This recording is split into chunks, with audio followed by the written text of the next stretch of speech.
Sankwasa en Wyko Nekundi, wat tydens hulle eerste 100 jaar in hulle amp glo baie goed skoon gemaak het.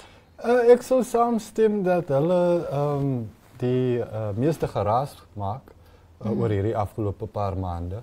En miskien is dit in die politisie gelyk aan goeie werk doen. Ek is nie so seker daarvan nie.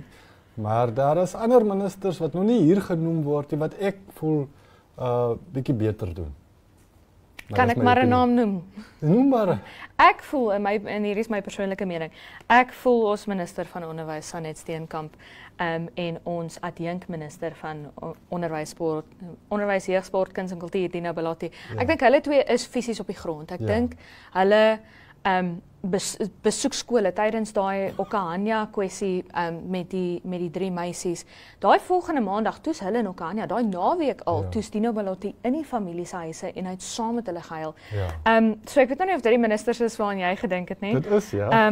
Maar vir my het dit ongelooflik baie beteken.